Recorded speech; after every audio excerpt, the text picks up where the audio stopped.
have to know, when did your interest in alien life start? Oh, yes. Probably when I was a young human infant child. Ah, so that explains the greenish tint to your skin. Don't worry, you've done a fabulous job at blending in. I've got to say, I was never super fascinated by UFOs as a kid. My hometown was weird enough without them. Well, don't worry. I brought plenty of documents, some classified, some declassified, some illegal, some dubious. More than enough to get you up to speed on what's flying through the skies at top speeds these days. I'm looking forward to it. For the folks who are unaware, my name's Alexa. Oh, Taylor, sometimes. And welcome to the top 5 scary alien footage that the government tried to cover up. In 5th place today, we have the footage the Pentagon refuses to release from Alaska. Between the dates of February 4th to the 12th of 2023, 4 different unidentified objects were shot down over Alaska, South Carolina, the Yukon, and the Great Lakes. While cockpit audio from F-16 pilots who shot down the UFOs over Lake Huron was released, a spokesman for the Pentagon has confirmed that the footage will not be released in the near future, being quoted directly saying, "I can tell you that there is not currently any images or video footage that we can release. The imagery remains classified, and I have not received any information as to the potential timeline on a change in classification." This refusal is a drastic difference in comparison to the quick release of an Air Force photo of what is believed to have been a Chinese spy balloon that was shot down at the same time over on the East Coast, and footage from when a Russian plane appeared to intentionally collide with a drone last March. Noted UFO researcher John Greenwald requested the footage and photos of the UFO shootdowns be released via a Freedom of Information Act request, with the Pentagon claiming national security exemptions to deny this request. An Air Force official said that the images would reveal cryptology and national security concerns if released. And even the Canadian RCMP are playing coy, having ended their public search for the remains. Now, I don't know about y'all, but that sounds pretty dang suspicious to me. Hey, anyone want to take a random trip to the Yukon just to sightsee?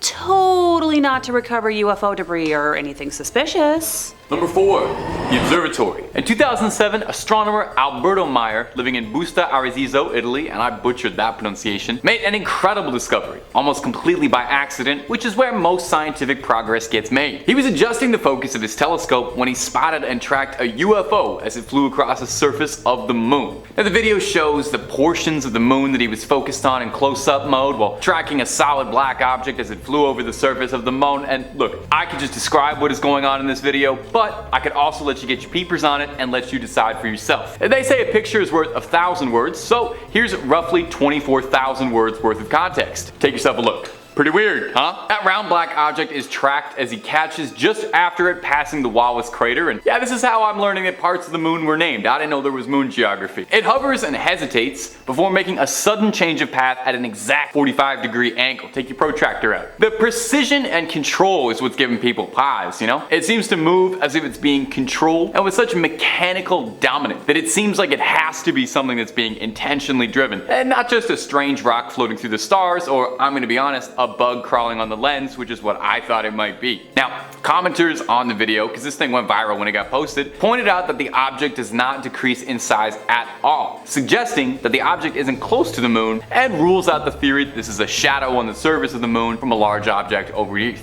I'm only capable of so much, I'm gonna be honest. The science stuff, that's kind of above my pay grade, but I can confirm and offer my speculation on when videos of UFOs look weird, and that's exactly what's going on here. So is this a UFO? Who is to say? Alrighty, in our 3rd place position, we have the Guy Hotel memo. It's the most requested document in the FBI's archives, right after the photo of Elvis and Nixon riding with an alien. The file has been checked out roughly 1 million times in the last 2 years alone. So far as KG cover-ups go, this one's fairly out in the open, but that doesn't make it any less invigorating. It's a single page, an unconfirmed report the FBI never even followed up on. The file in question? It's a memo dated back to March of 1950, authored by one Guy Hotel, who served as the director of the FBI field office in Washington, D.C., addressed to FBI Director J. Edgar Hoover. In the memo, Hotel was relaying a story seen by an Air Force pilot about something bizarre they had seen in New Mexico, right around the time of Roswell fever. The memo describes flying saucers, circular in shape with raised centers, approximately 50 feet in diameter. It goes on to say that inside each saucer was a flight crew, each occupied occupied by 3 bodies of roughly human shape, but only 3 feet tall, and bandaged in a manner similar to the blackout suits used by speed flyers and test pilots. The memo goes on to claim that the crafts were found because an aircraft radar had interfered with the controlling mechanisms of the saucer, and concludes by saying, no further evaluation was ever attempted. It seems like it should be a significantly bigger deal than that, no? No further evaluation?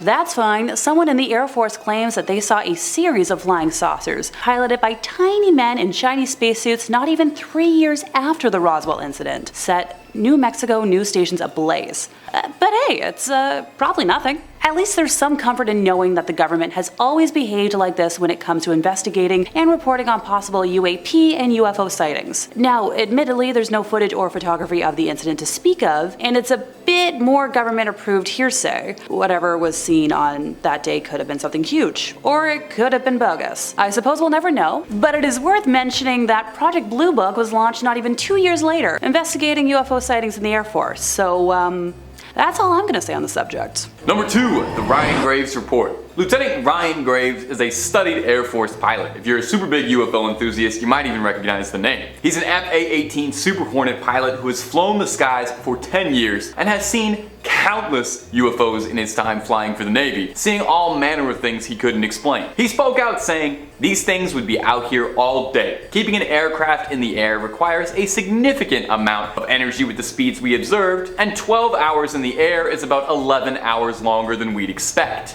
Now, one particular incident occurred in late 2014, when a Super Hornet pilot nearly crashed into one of these objects alongside Graves. Some of these objects were caught on plane camera, and we have got some of that footage for you here today. The pilot and his wingman were flying in tandem about 100 feet apart over the Atlantic East when something flew between them. Graves said that the object looked like a sphere encasing a cube, you know, regular shape a plane would be. The pilots were concerned because were these things a covert drone program or something suspicious and secretive, government officials would have at least warned them, since they had fighter jets flying around for fear of collision. This was the reason the Navy was concerned that perhaps there was more to investigate with this particular encounter of unexplained aerial phenomenon. What was truly unsettling the pilots, besides the fact that there was almost a huge safety crash error there, some of that's words, right? And that was that these crafts were accelerating to hypersonic speeds, and then they would stop and turn on a dime, which is not really something the human pilots are capable of, even our best and brightest, Sorry Goose and Maverick. So what did the pilots think they were dealing with? Graves spoke out, saying, "We have helicopters that can hover. We have aircraft that can fly at 30,000 feet and right at the surface, but combine all of that into one vehicle of some type with no jet engine, no exhaust plume. So what do we think, my goblins and my ghouls? This does definitely seem like something worth digging into, doesn't it? Definitely seems suspicious, to say the least." Finally, in first place, we have the 2004 series of spottings. On November 14th of 2004, Lieutenant Alex Dietrich was piloting her FA-18 Super Hornet when she observed an oblong object hovering over the water. It leapt into motion, skimming 500 to 1,000 feet over the waves at around 500 knots, and for those of us Canadian civilians, that's around 925 kilometers per hour. The fighter jet's onboard radar couldn't detect the object, but Alex's weapons system operator in the rear seat, who, her name's not public, witnessed it as well. Dietrich has quoted her recollection as, "We were trying to call out what we are seeing to each other and to make sure everybody else is seeing it. It's moving so erratically and so fast that our voices, our minds, and then our radio calls can't keep up with it." The majority of credible modern-day UFO sightings can be credited to those that work in the Air Force, and it should be noted that military pilots are trained at what they call REAS, short for reconnaissance, and referring more specifically in this case to the art of recognizing aircraft by their shapes, paint schemes, unit insignia, and more. On one of the other Super Hornets that launched behind Alex was Lieutenant Commander Chad Underwood, who was able to capture the object on an infrared camera. It was 40 feet long, round and smooth, and quickly received the nickname Tic Tac. Now, I'll let the footage that the US government has confirmed as authentic and unexplained speak for itself, since I know we have the clip handy. Around this time, starting on November 10th to be exact, Gary Voorhees, a petty officer on the USS Princeton guided missile cruiser, had been reporting apparitions on his radar screens in the same area. Triple checking his equipment before he made his report, and being the main technician responsible for the equipment, along with having 6 years of Navy experience at the time, Voorhees described what he was seeing as impossible. In just seconds, signs an object had dropped to the waterline from 60,000 feet, hovered, and then zipped away at high velocity, making right-angle turns that were quoted as being confounding and defying gravity. Calm down, Wicked fans, I know what I said. The objects returned for the next week, with Voorhees quoted as saying, "I was able to see it on the horizon during the night and during the day, and it was definitely a glowing object." Could I tell you for 100% certainty what it was we were tracking?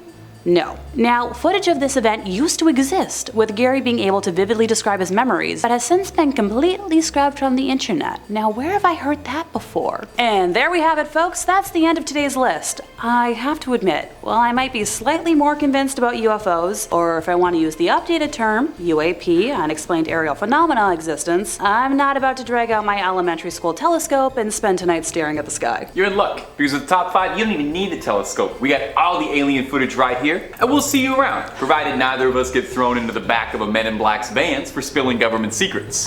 Maybe we should talk in Pig Latin next time for safety? Yeah.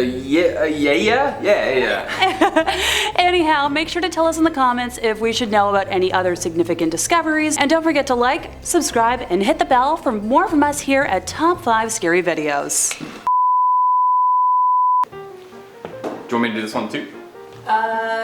Up to you. I can do it. You can do it. You want to keep passing off? Sure, let's do that.